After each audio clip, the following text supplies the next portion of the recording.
The invoice was for $90, and Whitney Northcott tore it in half without reading the second line. Why would a woman who runs a $10 million deal risk it over a bill smaller than her lunch tab? And what did that $90 invoice actually describe?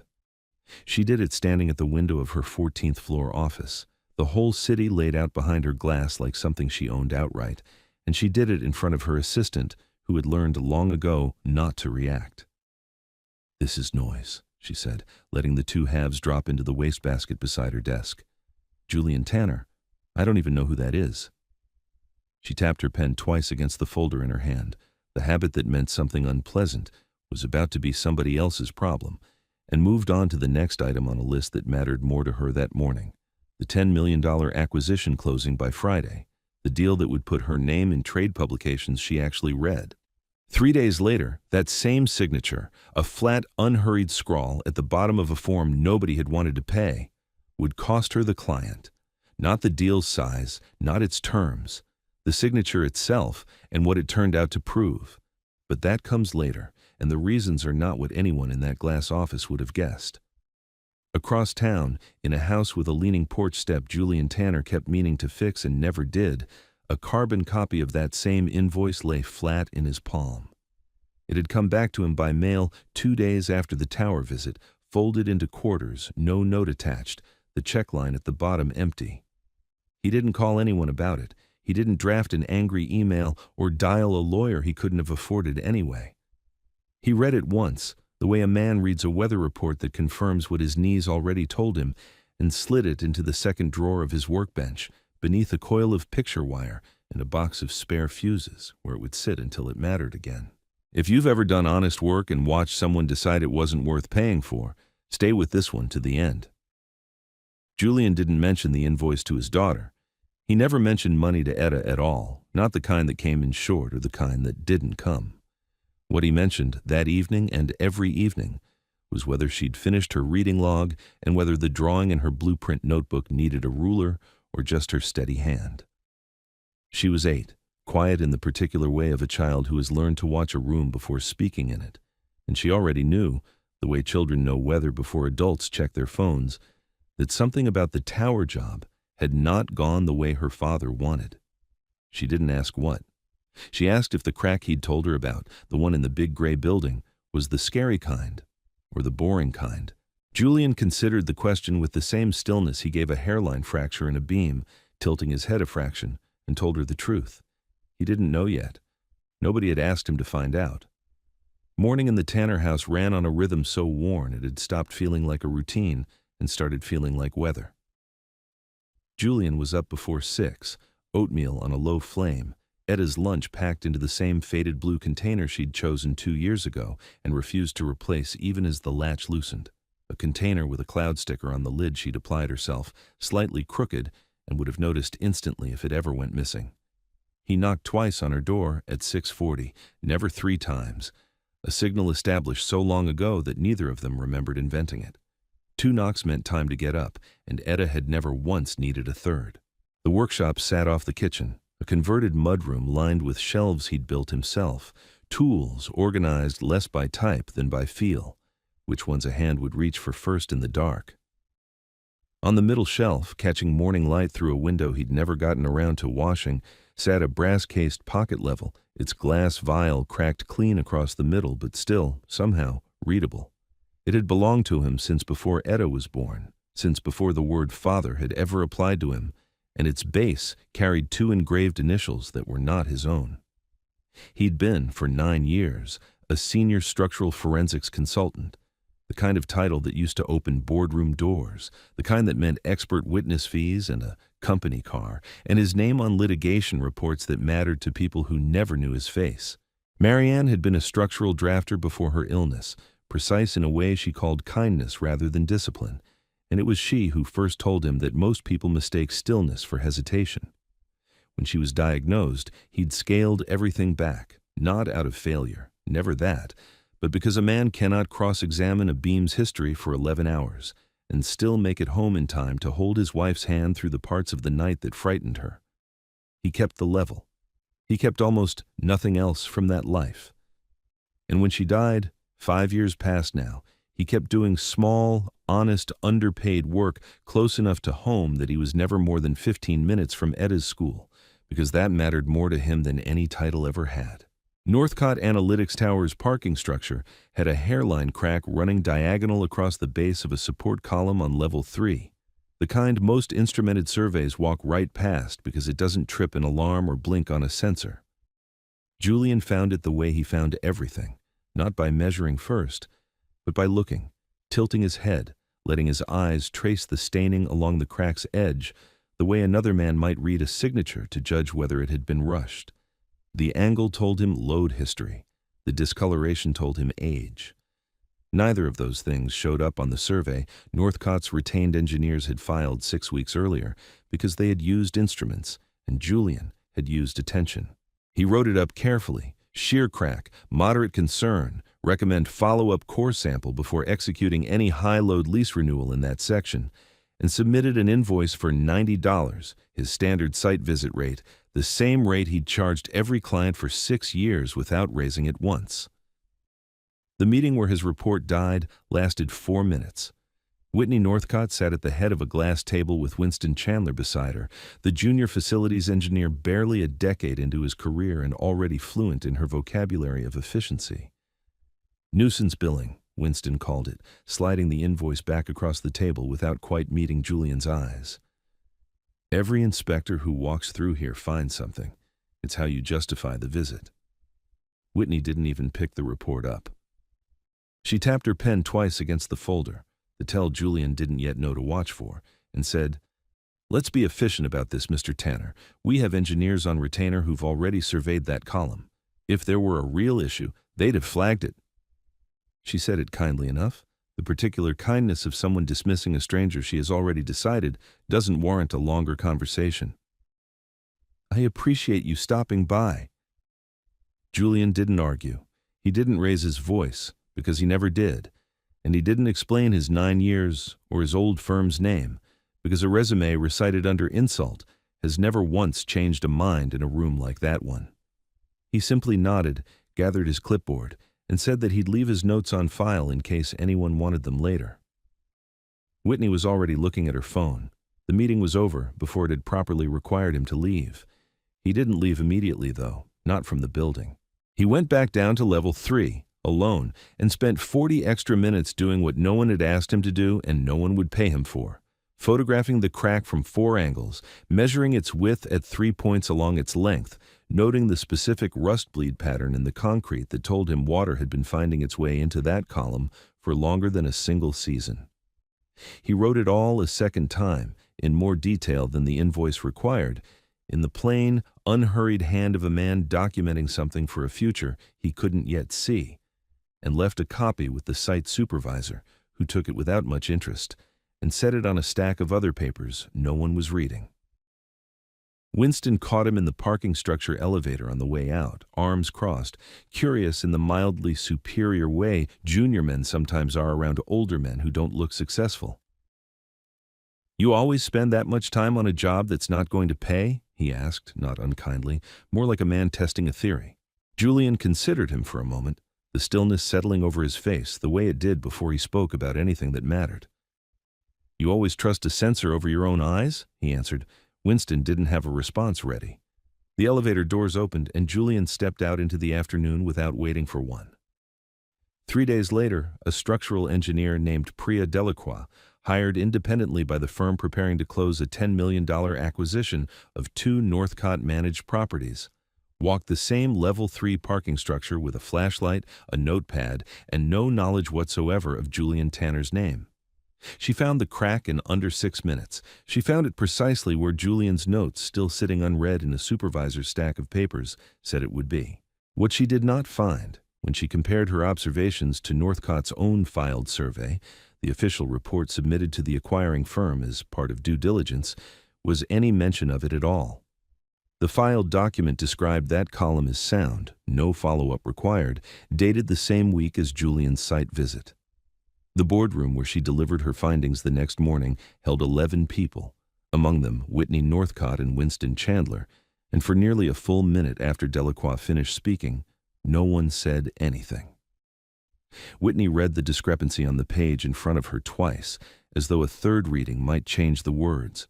She was not thinking yet about the $90 invoice. She was thinking about Friday's board vote, about a phone call she would have to make to a client whose lawyers billed by the quarter hour and did not tolerate surprises. It was Winston who said it first, quietly, more to himself than to the room. "Tanner," he said. "That's exactly what Tanner flagged." Whitney looked at him the way a person looks at a word they've heard before but can't quite place, and then, slowly, the placement arrived. She had the invoice pulled from the wastebasket the following morning, not the torn original, long gone with the office trash, but the file copy her assistant had, out of habit rather than instruction, scanned before discarding. Whitney read Julian's description of the crack for the first time with actual attention. Shear crack, moderate concern, recommend follow-up core sample. She set it beside the filed survey report Northcott had submitted to the acquiring firm, the one that described the very same column as sound. The wording didn't rhyme. It didn't disagree in the ordinary way two professional opinions disagree. It read as though someone had taken Julian's observation and quietly rewritten its conclusion, softened its language, deleted its recommendation, and filed the result under Northcott's own letterhead as though it had always said that. She assumed at first incompetence, a junior staffer summarizing badly, a template error, the kind of sloppiness that happens when people move fast toward a deadline. She was already composing, in her head, the phone call where she'd apologize to the client for a clerical failure and quietly reassign whoever had drafted the final version. It was a clean story. It required no reckoning with her own judgment. She almost believed it.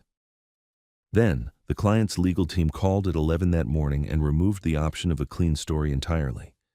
They had compared timestamps.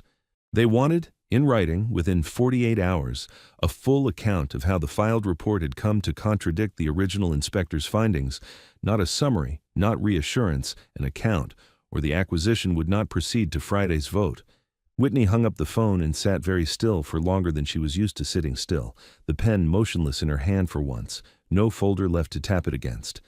She called Winston into her office that afternoon and told him, in the measured tone she used for decisions she had already made, to look into the discrepancy, quietly. Not publicly. Not through legal, not yet. "Handle it," she said, "before it becomes something I have to explain to a board that's already nervous." She did not say cover it up because she would not have used those words even to herself. She said efficient. She said contained. Winston nodded and left her office with the assignment sitting uneasily in his stomach, because he had been in the room 3 days earlier when Julian answered his question with a question, and some part of him had not stopped hearing it since. He did not, in the end, do what she had asked. He told himself he was only being thorough. That quietly meant carefully, not secretly, and pulled the building management system's access logs instead of drafting a clean summary. What he found took him 11 minutes to locate, and considerably longer to accept. The filed survey report had been edited 2 hours after Julian's site visit, on the same afternoon, under a login that was not Julian's, not the retained engineering firm's, and not his own. It belonged to Roderick Merriweather, Northcott's chief operating officer, a man 4 years into the company and rarely seen touching a technical file at all. Winston sat with that fact for a while before he did anything with it, because facts like that don't feel real until you've checked them twice. He checked it twice. The timestamp held. He pulled the calendar next, out of a hunch he didn't fully trust yet, and found that on that same afternoon, Merriweather had sent an internal memo recommending Northcott shift its future structural remediation contracts away from independent inspectors entirely and toward a firm called Ferris Structural Group, citing efficiency and consolidated liability. It took one more search, a name run through a public business filing database anyone could access, to find that Ferris Structural Group's controlling stake belonged to a man named Daniel Ferris, Roderick Merriweather's brother-in-law. There was no elegant way to read that arrangement.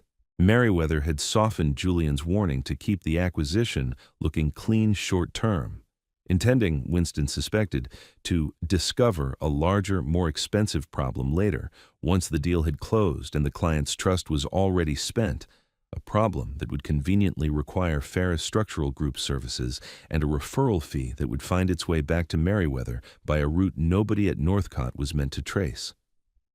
Winston printed the logs. He did not send them to Whitney by email, where they could be deleted, altered, or quietly lost the way Julian's report had been. He walked them into her office himself and set them on her desk without a word, because some findings don't need a speech attached to carry their weight. Sheldon Ashby had not set foot in Northcott Analytics Tower in 18 months, not since retiring from a facilities directorship he'd held for 2 decades at a firm 2 blocks over. But he answered Whitney's call within the hour and arrived the next morning in a coat that had seen better winters because Julian had once, years earlier, driven 40 minutes on a Sunday to catch a foundation issue in Sheldon's own building before it became a lawsuit. And Sheldon did not forget debts like that. He sat now at the long boardroom table, hands folded, and when Whitney asked him plainly whether Julian Tanner's record could be trusted, he answered without hesitation. 20 years I hired inspectors, he said. I hired dozens. Julian Tanner's the only one who never once needed correcting, not once. You want to know if you can trust the man. The better question is why it took you this long to ask. Whitney had rehearsed something for this meeting, some version of an explanation involving pressure and deadlines, and a company that had grown faster than its own review process could keep pace with. She abandoned all of it the moment Julian walked in, quiet in his faded canvas jacket, and simply sat down across from her without expectation on his face at all. No anger, no vindication waiting to be collected, just the same stillness he'd carried out of her office 3 days earlier. I read your report again, she said. The real one. Not what we filed. She set both pages side by side on the table between them so he could see them too. You were right about the crack. You were right about the load history, and I tore up your invoice in front of my own assistant and called it noise. She didn't soften it, didn't reach for a phrase that might make it sound smaller than it was. I was wrong. Not careless wrong. Wrong about you, specifically, because you didn't look like someone I needed to listen to. That's on me. There's no version of this where it isn't. Julian let the apology sit for a moment before he answered, the way he let a crack's angle settle in his mind before he named its cause. My wife used to say a crack doesn't lie about the weight it's carrying, he said. Neither did the invoice. It just told you what it found. What happened after that wasn't mine to control. He wasn't unkind, saying it. He wasn't performing forgiveness either. He was simply telling her the truth, the way he told everyone the truth, in the fewest words the truth required. Whitney's legal counsel, seated to her left, slid a settlement figure across the table before she could stop him. A number with 5 zeros in it, the kind of number companies use to make a mistake disappear quietly and permanently. Julian looked at it for exactly as long as it took to read, then slid it back.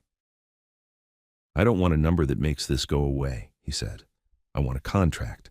Standing work, real authority. If I flag something, it stays flagged in writing, in the file that gets sent to a client.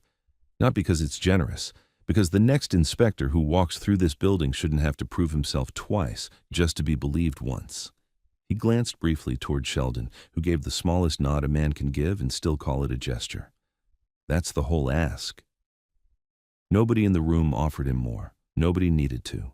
3 months later, Roderick Merriweather no longer had an office in Northcott Analytics Tower, and the board had approved a revised disclosure protocol requiring every third-party inspection report to be filed unedited, time-stamped, and cross-signed before it reached any client, a policy the trade press, when it eventually caught wind of the restructuring, described only as unusually rigorous, never learning the specific reason why.